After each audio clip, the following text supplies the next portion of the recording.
Endosulfan ദുരിതബാധിതർ വീണ്ടും പ്രതിഷേധമുഖത്തേക്ക്. March 5-ന് Kanhangad RDO ഓഫീസിലേക്ക് സമരസമിതി മാർച്ച് സംഘടിപ്പിക്കും. സമരം സർക്കാർ പരിഗണിക്കാത്ത സാഹചര്യത്തിൽ സമരസമിതി മുഖ്യമന്ത്രിക്ക് വീണ്ടും സങ്കട ഹർജി അയച്ചു. This news sponsored by Emmanuel Silks, Kanhangad, Kannur and Thrissur. Endosulfan ദുരിതബാധിതരുടെ പട്ടികയിൽ നിന്നും ഒഴിവാക്കിയ 1031 പേരെ തിരിച്ചെടുക്കണമെന്ന് ആവശ്യപ്പെട്ട് കാഞ്ഞങ്ങാട് മിനി സിവിൽ സ്റ്റേഷന് മുന്നിൽ സമരസമിതി നടത്തുന്ന സമരം സർക്കാർ പരിഗണിക്കാത്ത സാഹചര്യത്തിലാണ് സമരസമിതി മുഖ്യമന്ത്രിക്ക് വീണ്ടും സങ്കട ഹർജി അയച്ചത്. ജനുവരി 30-നാണ് എൻഡോസൾഫാൻ ദുരിതബാധിതർ വിവിധ ആവശ്യങ്ങൾ ഉന്നയിച്ചുകൊണ്ട് കാഞ്ഞങ്ങാട് മിനി സിവിൽ സ്റ്റേഷന് മുന്നിൽ അനിശ്ചിതകാല സമരത്തിന് തുടക്കമിട്ടത്. സമരം തുടങ്ങി ദിവസങ്ങൾ പിന്നിടുമ്പോഴും ആവശ്യങ്ങളൊന്നും അംഗീകരിക്കാതെ വന്നതോടെയാണ് പ്രതിഷേധ സമരം വീണ്ടും ശക്തമാകുന്നത്. മാർച്ച് 5-ന് കാഞ്ഞങ്ങാട് പഴയ ബസ് സ്റ്റാൻഡിൽ നിന്നും RDO ഓഫീസിലേക്കാണ് സമരസമിതിയുടെ പ്രതിഷേധ മാർച്ച്. 2017-ലെ മെഡിക്കൽ ക്യാമ്പിൽ പങ്കെടുത്ത് ദുരിതബാധിതരാണെന്ന് കണ്ടെത്തിയിട്ടും പട്ടികയിൽ ഉൾപ്പെടാതെ പോയ 1031 പേരെ പരിഗണിക്കുക എന്നതാണ് പ്രതിഷേധക്കാരുടെ പ്രധാന ആവശ്യം. മരുന്നും ചികിത്സയും ലഭ്യമാക്കുക, എൻഡോസൾഫാൻ സെൽ യോഗം ചേർന്ന് കിട്ടേണ്ട നഷ്ടപരിഹാരം കേന്ദ്ര സർക്കാരിൽ നിന്നോ കമ്പനിയിൽ നിന്നോ വാങ്ങി നൽകാനുള്ള നിയമ നടപടികളിലേക്ക് കടക്കുക, സർക്കാരിന്റെ വിവാദ ഉത്തരവ് പിൻവലിക്കുക എന്നിവയാണ് ദുരിതബാധിതർ നിരന്തരം ഉന്നയിക്കുന്നത്.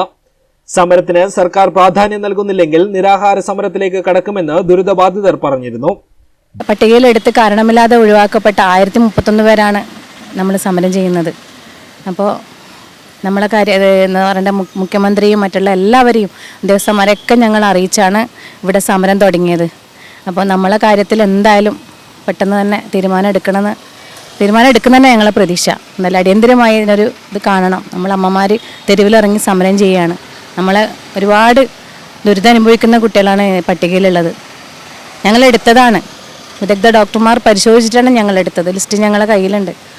എൻഡോസൾഫാൻ ദുരിതബാധിതരെ പട്ടികയിൽ ഉൾപ്പെടുത്തി കാരണമില്ലാതെ ഒഴിവാക്കിയ 1031 പേരെ എത്രയും പെട്ടെന്ന് തിരിച്ചെടുക്കണം. അതുപോലെ സെല്യോഗ അടിയന്തരമായി ചേരണം.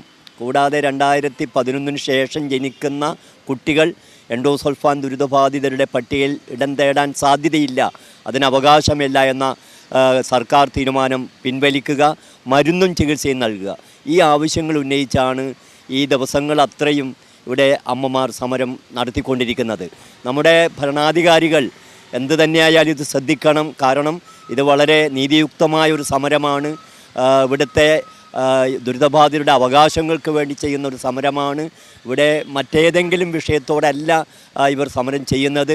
അതുകൊണ്ട് തന്നെ ഈ വിഷയത്തിൽ അടിയന്തരമായി സർക്കാർ ഇടപെട്ട് ആവശ്യമായ നടപടികൾ ഉണ്ടാക്കണമെന്നാണ് ഞങ്ങൾക്ക് പറയാനുള്ളത്. നിരവധി സംഘടനകളും വ്യക്തികളും രാഷ്ട്രീയ നേതാക്കളുമാണ് ദിവസേന ഐക്യദാർഢ്യവുമായി സമരപ്പന്തലിലേക്ക് ഒഴുകിയെത്തുന്നത്. News bureau, Kanhangad.